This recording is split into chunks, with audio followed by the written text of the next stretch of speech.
ونصلی علی رسولہ الکریم اما بعد فاعوذ باللہ من الشیطان الرجیم بسم اللہ الرحمن الرحیم۔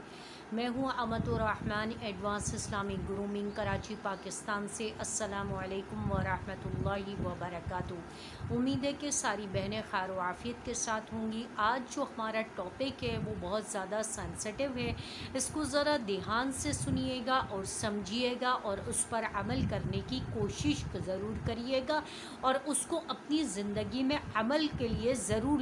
لے کے آئیے گا۔ آج کا جو ہمارا ٹاپک ہے وہ چیزوں کے حوالے سے ہے۔ بہت سارے سوالات ہوتے ہیں، بہت ساری کنفیوژن ہے، بہت ساری خواتین کے لیے اسپیشلی کہ جن لوگوں کی مطلب شادی کسی اس میں ہوئی ہے فرقے میں اور کسی طریقے میں ہوئی ہے، سسرال والے کچھ ہیں کسی چیز کو فالو کرتے ہیں اور میکے والے کسی چیز کو فالو کرتے ہیں۔ اب ان کے سمجھ میں نہیں آ رہے کہ وہ مطلب سسرال والوں کی باتوں کو فالو کریں یا میکے والوں کی باتوں کو فالو کریں یا آس پڑوس کے ارد گرد کے یا جو فرینڈس ہوتی ہیں یا جو کزنس ہوتی ہیں جو نیبرس ہوتی ہیں ان کی باتوں کو فالو کریں۔ تو آج ہم جو ہے آپ کو بتائیں گے کہ آپ نے کیا کام کرنا ہے۔ آپ نے سب سے پہلے یہ کام کرنا ہے کہ آپ نے قرآن اور حدیث کو اپنے سامنے رکھنا ہے اور قرآن اور حدیث میں جو اللہ تعالیٰ نے حکم دیا ہے اس کے مطابق آپ نے کام کرنا ہے۔ نہ اپنے سسرال کی بات کو فالو کرنا ہے، نہ میکے کی بات کو فالو کرنا ہے، نہ دوستوں کی بات کو فالو کرنا ہے، نہ کزنس کی بات کو فالو کرنا ہے، نہ ہی نیبر کی بات کو فالو کرنا ہے۔ اور آپ نے فالو جو کرنا ہے وہ صرف اللہ اور اس کے رسول کے بتائے ہوئے طریقوں اور ان کی زندگیوں کا جو عمل ہے اس کو آپ نے فالو کرنا ہے کہ آیا اللہ تعالیٰ نے کیا ہمیں اس چیز کا حکم دیا ہے یا نہیں دیا ہے۔ اور پھر دوسرے نمبر پر ہم حدیث شریف کی طرف جائیں گے کہ نبی کریم صلی اللہ علیہ وسلم نے آیا اس چیز کے بارے میں ہمیں کسی چیز کی ڈسکرپشن بتائی ہے، اس کے بارے میں ایکسپلین کیا ہے یا نہیں کیا ہے۔ دین اس کے بعد تھرڈ نمبر پہ ہم جائیں گے کہ آپ صلی اللہ علیہ وسلم نے آیا اس پر عمل کیا ہے یا نہیں کیا ہے۔ آپ صلی اللہ علیہ وسلم کی زندگی کو دیکھیں گے، پھر اس کے بعد ہم صحابہ کرام اور صحابیات کی زندگی کو دیکھیں گے کہ ان کی زندگیوں میں اس کا عمل رہا ہے یا نہیں رہا ہے۔ تو شروع کرتے ہیں ہم اپنی بات کو کہ بہت زیادہ سوالات، بہت زیادہ کنفیوژن اور بہت زیادہ جو ہے وہ ایک ٹپیکل اور ایک گھمبیر اور ایک کمپلیکیٹڈ مسئلہ بنا ہوا ہوتا ہے کہ بعض لوگ کہتے ہیں کہ محرم الحرام میں 10 محرم کو یہ بنانا چاہیے وہ بنانا چاہیے، چیزوں کو بانٹنا چاہیے یا نہیں بانٹنا چاہیے، یا جو لوگ بناتے ہیں تو ان کے گھروں کی چیزوں کو ایکسیپٹ کرنا چاہیے یا نہیں کرنا چاہیے۔ کہ بعض لوگ کہتے ہیں کہ کنفیوژن ہوتی ہے کہ بعض لوگ حلیم بناتے ہیں، بعض لوگ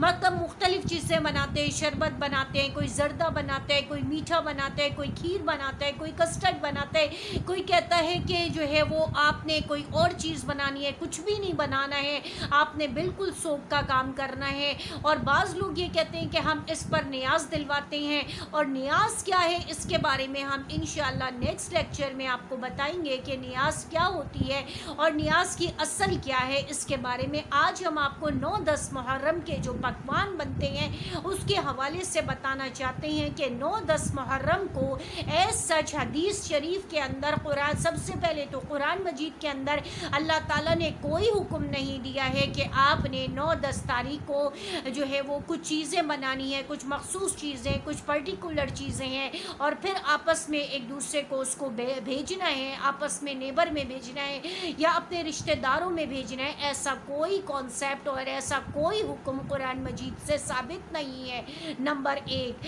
نمبر 2 یہ ہے کہ حدیث شریف کے اندر صحاح ستہ سے لے کر کے کوئی بھی حدیث ایسی نہیں ہے، بخاری کو دیکھ لیں، مسلم کو دیکھ لیں، سنن ابی داؤد کو دیکھ لیں، سنن ابن ماجہ کو دیکھ لیں، صحاح ستہ کی کوئی بھی حدیث میں یہ بات ثابت نہیں ہے کہ آپ صلی اللہ علیہ وسلم نے فرمایا ہو کہ 9 اور 10 تاریخ کو تم مختلف قسم کے میٹھے اور پھیکے پکوان بناؤ اور اس کو ایک دوسرے کے گھروں میں بھیجو۔ اب لوگ یہ سوال کرتے ہیں کہ ہماری نیت تو ایسے ہی بھیجنے کی تھی، تو ایسے ہی بھیجنے کی نیت صرف اس دن کے لیے خاص مخصوص نہیں کرنی ہے۔ آپ کو اگر بھیجنا ہے، آپ کو صلہ رحمی کرنی ہے، آپ کو محبت کرنی ہے، آپ کو پڑوسیوں سے ان کے حقوق ادا کرنے کا خیال ہے تو آپ باقی اور ڈیز میں بھی کر سکتے ہیں۔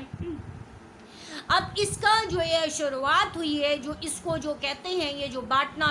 ہے یا لینا دینا ہے، اس کی شروعات کیسے ہوئی ہے کہ اسی طریقے سے کہ ایک دوسرے کو لوگ دینے لگے اور اسی کا نام بدعت کہہ دیا کہ جو ایک مخصوص دن میں کوئی کام کیا جائے تو وہ اصل میں کہلاتا ہے بدعت کہلاتا ہے۔ کل بدعت ضلالہ الضلالۃ الی النار، کہ ہر بدعت جو ہے وہ گمراہی ہے اور ہر گمراہی انسان کو آگ میں لے کر جانے والی ہے۔ عورتوں کو میں اس لیے کہوں گی کہ عورتوں کا عقیدہ اور ایمان تھوڑا سا کمزور ہوتا ہے، بہت کم خواتین ہوتی ہیں جن کا عقیدہ اور ایمان پختہ ہوتا ہے اور وہ اپنے مذہب، اپنے مسلک، اپنے فرقے میں بہت پکی ہوتی ہیں اور وہ ڈٹ جاتی ہیں اور وہ کہتی ہیں کہ ہم کوئی غیر شرعی کام نہیں کریں گے، ہم کوئی بدعت کا کام نہیں کریں گے، ہم کوئی حلوے مانڈے نہیں بنائیں گے، ہم کوئی حلیم اور جو ہے وہ چاول یا بریانیاں یا شربتیں یا میٹھے یا زردے نہیں بنائیں گے، اور وہ اپنی بات میں اٹل ہوتی ہیں۔ تو بعض وقت ان کے اوپر شوہر کا پریشر ہوتا ہے، بعض وقت ان کے اوپر سسرال کا پریشر ہوتا ہے، اور بعض وقت ان کے اوپر میکے کا پریشر ہوتا ہے، تو وہ بہت سارے حالات میں بہت ساری خواتین بہت مجبور ہو جاتی ہیں۔ تو میری ان بہنوں سے ہے کہ آپ اللہ سے جو ہے وہ دعا مانگے کہ اللہ تعالیٰ آپ کا سسرال ہے، آپ کا میکا ہے، آپ کے شوہر ہے، آپ کے ارد گرد کے لوگ ہیں، صرف یہی رشتے ایسے ہوتے ہیں جو آپ کو پریشرائز کر سکتے ہیں، باقی کزنس کے رشتے ہیں، دوستوں کے رشتے ہیں، نیبر کے رشتے ہیں، ان کو تو آپ اسٹریٹ فارورڈ منع کر سکتی ہیں کہ میں جو ہے کوئی ایسا کام نہیں کروں گا جس کروں گی جس کا میرے رب نے حکم نہیں دیا، جس کا میرے نبی نے حکم نہیں دیا، جس کے بارے میں میرے نبی نے کوئی بتایا ہی نہیں ہے، جس کی بات جو ہے میرے نبی کی زندگی کے جو 65 سال گزرے ہیں اس میں انہوں نے کبھی بھی اپنی زندگی میں ایسا کوئی کام نہیں کیا، تو میں بھی یہ کام نہیں کروں گی۔ ان کو تو آپ بالکل خاموش کروا سکتی ہیں، لیکن باقی لوگ رہے ان کو بھی آپ نے اسی طریقے سے قائل کرنا ہے، بہت پیار سے قائل کرنا ہے، محبت سے قائل کرنا ہے، نرمی سے قائل کرنا ہے، اور اس کے بعد آپ نے کہنا ہے کہ آپ یہ کام نہیں کر سکتی ہیں کیونکہ اس کا شریعت سے کوئی تعلق نہیں ہے۔ اگر آپ کو کام کرنا ہے تو آپ خود آج یہ کام کر لیجئے اور مجھے جو ہے وہ عند اللہ گناہگار نہ کیجئے، کیونکہ ہر انسان کو اپنی قبر میں خود جواب دینا ہے۔ آپ کی قبر میں آپ کا شوہر جواب نہیں دے گا، آپ کی قبر میں آپ کی ساس جواب نہیں دیں گی، آپ کی قبر میں آپ کی دیورانی جٹھانی، آپ کی نندے جواب نہیں دیں گی، آپ کی قبر میں آپ کی والدہ، آپ کی خالہ، آپ کی دادی نانی جواب نہیں دیں گی۔ اس لیے بہنوں عقل سے کام لیجئے۔ آپ کو میں یہ نہیں کہہ رہی ہوں کہ آپ میری بات مانیں، میرے مسلک کو، میری چیز کو، میرے بتائے ہوئے طریقوں کو، آپ خالی سمپل قرآن کریم کو اٹھائیں، اس کو پڑھیں، اس کو دیکھیں، اس کو سمجھے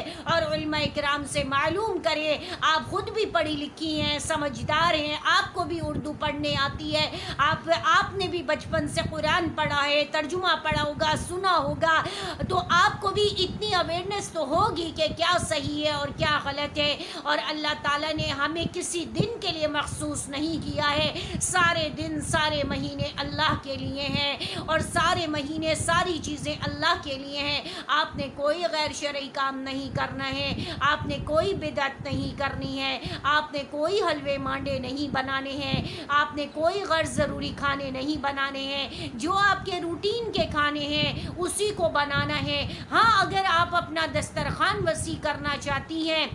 تو آپ 102 اچھی چیزیں بنا لیں، لیکن وہ اپنے گھر والوں کے لیے بنائیے، اس نیت سے نہیں بنائیے کہ آپ اس کو نیبر میں دیں گے یا آپ دوستوں میں یا لوگوں میں تقسیم کریں گے۔ آپ نے کیا کرنا ہے، آپ نے دیکھنا ہے کہ آیا قرآن میں اس کا حکم نہیں مل رہا، حدیث میں نہیں مل رہا، تو اس کا مطلب یہ ہے کہ شریعت میں اس بات کی کوئی اہمیت نہیں ہے۔ آپ صلہ رحمی کسی اور دن بھی کر سکتی ہیں، آپ پڑوسیوں کے حقوق کسی اور دن بھی ادا کر سکتی ہیں۔ اس دن کے حوالے سے قرآن، حدیث اور شریعت کے اندر کوئی حدیث نہیں ہے، کوئی قرآن کی آیت نہیں ہے، تو آپ جو ہے ایسا کوئی غیر ضروری کام نہ کیجیے، اپنے گھر والوں کو، اپنی فیملی کو سمجھائیے، ان کو پیار محبت سے، جیسے آپ دنیا کی باتیں منواتی ہیں اسی طرح آپ شریعت کی بات مان لیجئے، اللہ کو راضی کر لیجئے، اللہ کی پسندیدہ بندی بن جائیے۔ آپ کو اپنی قبر میں خود جواب دینا ہے، آپ کی فیملی، آپ کے گھر والے آپ کی قبر میں آپ کا جواب نہیں دیں گے۔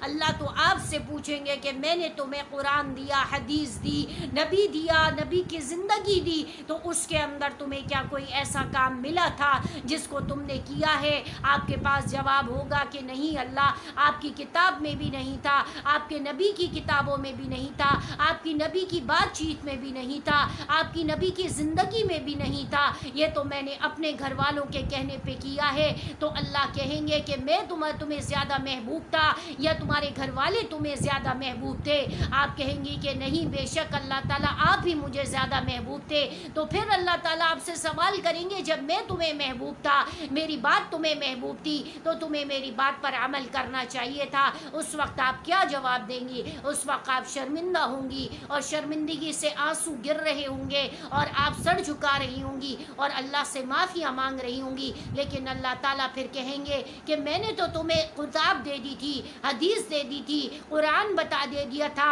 اپنے نبی کو بھیج دیا تھا، کیا میرے نبی اور قرآن نے تمہیں یہ نہیں بتایا تھا کہ یہ کام صحیح نہیں ہے، یہ کام میری ناراضگی والے کام ہیں؟ اور جب میں کسی کام سے منع کر دوں، کیا میری بات کی اتنی بھی اہمیت نہیں تھی کہ تم میری بات کو مانتی اور میرے حکم کو فرما برداری کرتی اور میری بات کو اہمیت دیتی؟ اس وقت آپ کیا جواب دیں گی؟ اس جواب کو سوچ لیجئے گا۔ جب آپ کو جواب سمجھ میں آ جائے تو آپ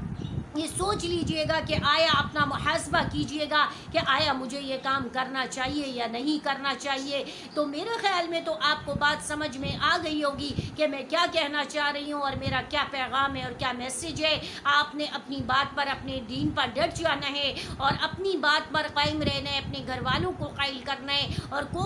کوئی غیر شرعی اور غیر بدعت کا کام نہیں کرنا، کوئی ایسا کام نہیں کرنا جس میں اللہ ناراض ہوں، جس میں رسول ناراض ہوں۔ اور آپ کو حوض کوثر کے اوپر سے فرشتے جب آپ پانی پینے جائیں تو فسوقاً فسوقاً کر کے آپ کو پیچھے سے گھسیٹ دیا جائے اور نبی آپ کو پکار رہے ہوں گے، لیکن جب ان کو یہ پتہ چلے گا کہ آپ نے ان کے بعد ان کے دین میں اضافہ کیا ہے تو نبی بھی آپ کی طرف سے منہ موڑ لیں گے اور اعراض کر لیں گے۔ اس وقت آپ سوچیں کہ آپ کا کون ہوگا ہم اثر، آپ کا کون ہوگا ہیلپنگ ہینڈ، کون ہوگا آپ کا سپورٹر؟ کوئی بھی نہیں ہوگا۔ آپ کو جو ہے اس کا اپنے اعمال کا جواب خود دینا ہوگا۔ آپ سوچیں کہ آپ کا کیا حشر ہوگا اگر دنیا کی زندگی میں ہمارا تھوڑا سا ہاتھ جل جاتا ہے تو ہماری کتنی تکلیف بڑھ جاتی ہے اور ہم کتنے پریشان ہو جاتے ہیں۔ تو مرنے کے بعد کی جو تکلیف ہے اور اس کی جو آگ ہے وہ بہت زیادہ ہے، تو آپ اس کو کس طریقے سے برداشت کریں گی؟ اگر ایک لمحے کے لیے اس بات کو سوچ لیں گی